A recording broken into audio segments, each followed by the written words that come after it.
Assalamualaikum warahmatullahi wabarakatuh. Salam sejahtera kepada semua. Good evening. Ni hao ma. Saudara pimpinan Dr. Bu, yang berhormat Encik Tong, Timbalan Menteri dan ahli Parlimen dan ADUN, semua pimpinan parti-parti dalam Pakatan Harapan dan Barisan Nasional, seterusnya pada hadirin saudara-saudari yang dihormati sekalian. Kita hadir malam ini untuk mendengar penerangan supaya tuan-tuan semua mengundi pada 9 hari bulan nanti, undi saudara Salehuddin Ayub yang telah meninggalkan kita dan penggantinya saudara Syuhaidan Kayat. Saya kenal saudara Salehuddin Ayub sejak umur dia 20-an. Mula cebur dalam politik, waktu itu pemuda PAS, sampailah dia meninggalkan kita pada kira-kira sebulan yang lalu. Salehuddin Ayub, dia lebih merupakan seorang aktivis daripada seorang ahli politik. Artinya aktivis ini kerja dia tak berhenti, sama ada jawatan atau tak ada jawatan. Sebarang bentuk ataupun isu rakyat, sama ada hal perumahan di Kuala Lumpur, hal menentang undang-undang ISA yang zalim dulu, hal apa yang berlaku kezaliman di mana-mana tempat, Salehuddin Ayub sentiasa hadir dan beliau pun dalam perjuangannya beberapa kali ditangkap dan dihadapkan ke mahkamah. Artinya beliau lebih bersifat aktivis daripada seorang politician. Sebab itulah bila beliau dengan kerja gigihnya dibawa bertanding di Kelantan untuk menjadi ahli parlimen, balik daripada Kelantan dia bertanding di sini, dia kalah tahun 2013.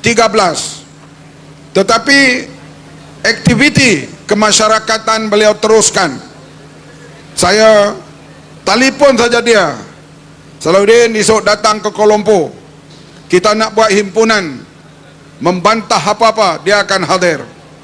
Inilah saudara Salehuddin Ayub, dan dia masa belum jadi parlimen, kemana-mana dia pergi dia naik bas sahaja, karena dia bukan seorang yang ada duit banyak. Kadang-kadang dia sampai awal di stesen Pudu Raya, beliau tidur di stesen Pudu Raya dulu sebelum menunggu kawan ambil dan sebagainya. Ini kegigihan beliau.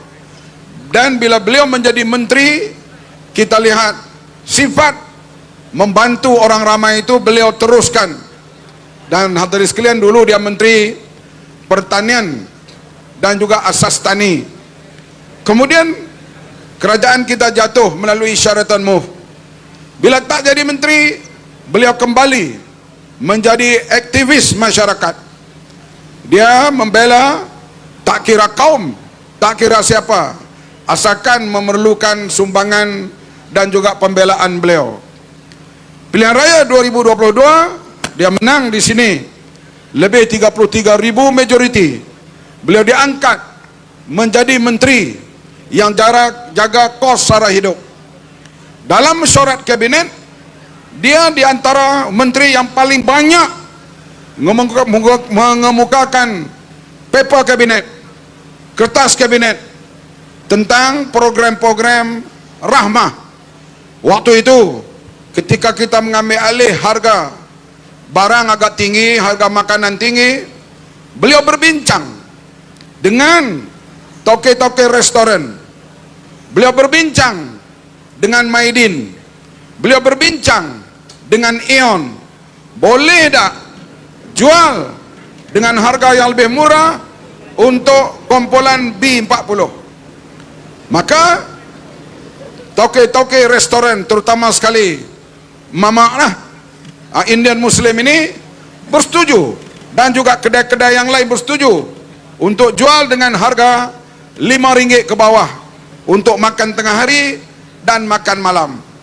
Artinya usaha gigih beliau ini, beliau ulang, beliau panggil, dia berdialog dengan para peniaga, sama ada peniaga besar macam Ion ataupun syarikat-syarikat besar yang lain, termasuklah kedai-kedai restoran yang kecil-kecil ini.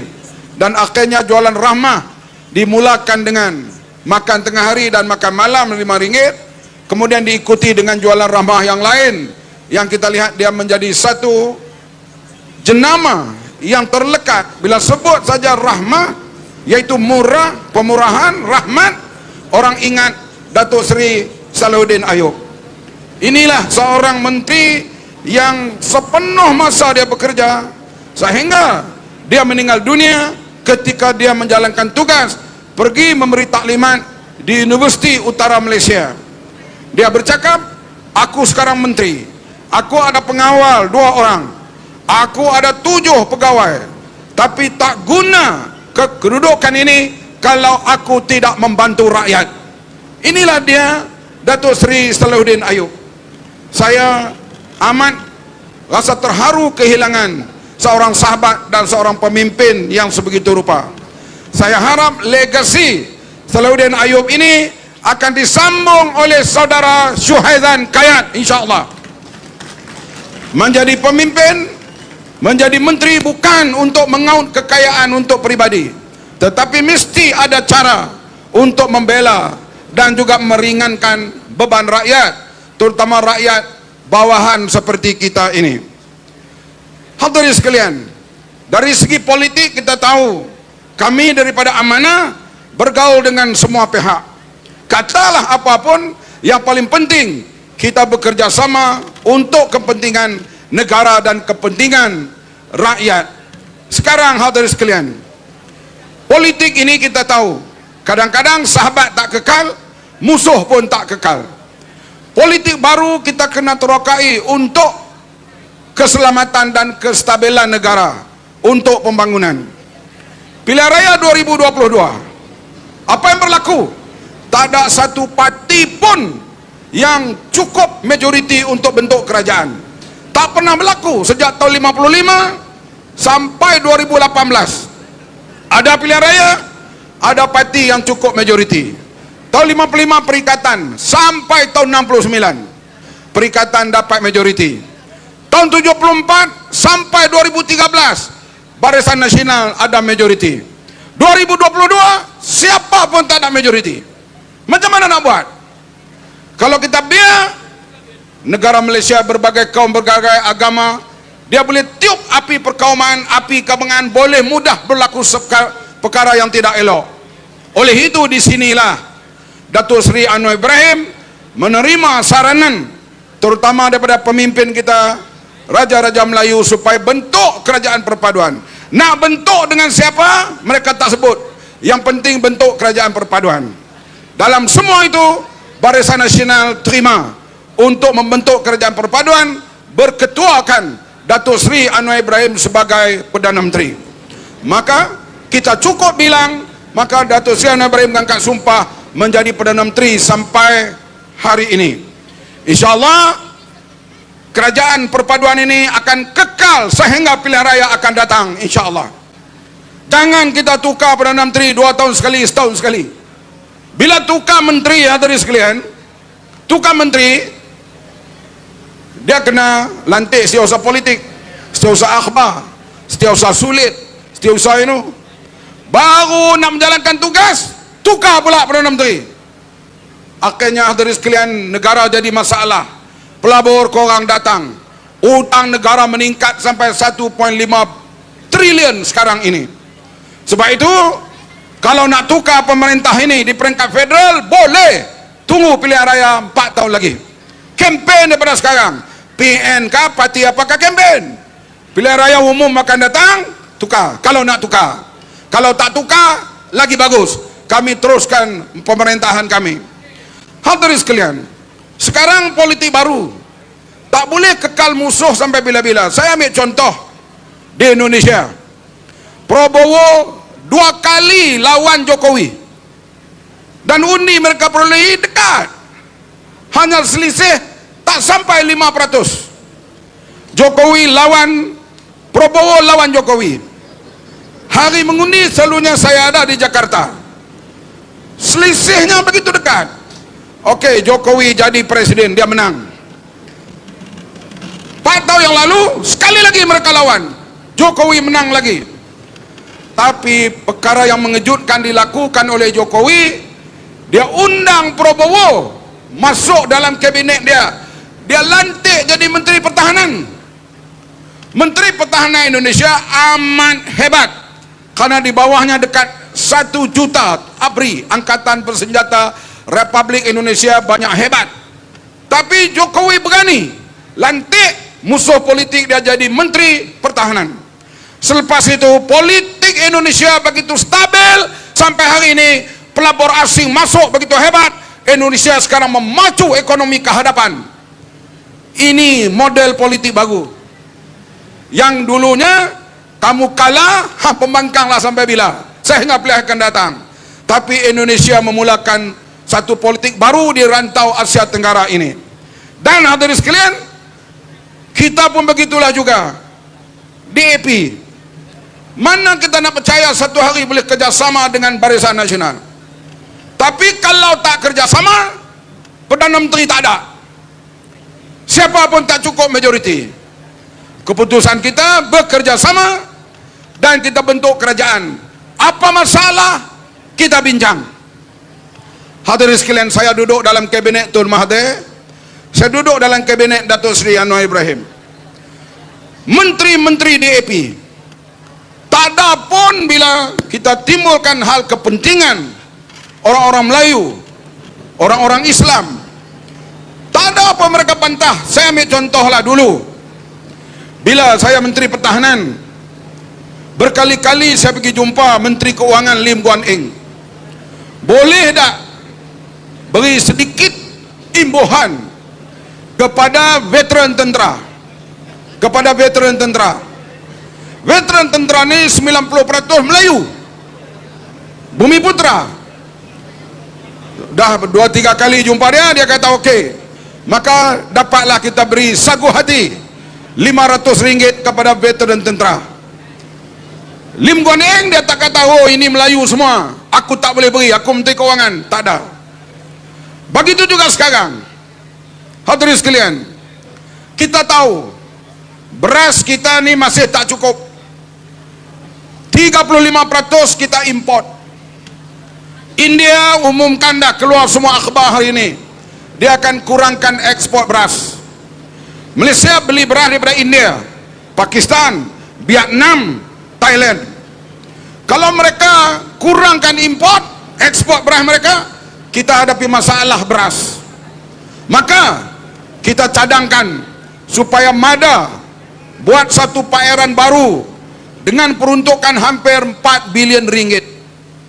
Penduduk MADA di Kedah 90% orang Islam. Pembuat sawah padi orang Melayu. Tak ada pun wakil rakyat DAP, menteri DAP membantah peruntukan lebih 4 bilion kepada pesawah kita yang 90% adalah orang Melayu, Bumi Putra. Mereka tak ada masalah asalkan itu membantu untuk kepentingan negara. Inilah cara kabinet kita berjalan. Artinya perbincangan apa saja pun dilihat kalau kepentingan rakyat, tak kira Melayu, tak kira Cina, tak kira India, tak kira Bumi Putra, Sabah, Sarawak, kalau ianya menguntungkan rakyat, kita bersetuju bersama. Inilah pentadbiran kita di bawah Datuk Seri Anwar Ibrahim. Hadirin rumah sekalian, ini yang kita cuba tunjukkan, yaitu kestabilan politik. Bila ada kestabilan, baru pelabur asing mula nak datang. Barulah bertambah pelabur-pelabur asing itu tiap bulan. Jadi kestabilan ni cukup penting. Kita tak boleh, kita nak wujudkan kerajaan, kita syok dengan ideologi kita, semangat kita, tapi tak membangun pun tak apa. Kita tidak mahu, hadirin sekalian, macam rakan-rakan kita di Kelantan, mereka kata kami tak apa, air keroh tak apa, tak ada pembangunan pun tak apa, asalkan Islam terjamin. Kita tak tahu apa yang terjamin, apa yang rosaknya Islam di bawah kerajaan perpaduan ini.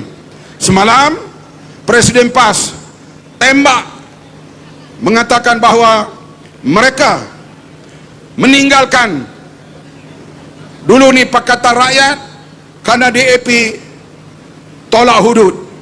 Saya tak jawab malam ni, saya akan jawab malam besok di Simpang Jeram. Saya akan jawab malam besok bagaimana seorang Presiden PAS membuat pembohongan kepada rakyat jelata. Aku bukan orang kecil, aku bekas timbalan Presiden PAS.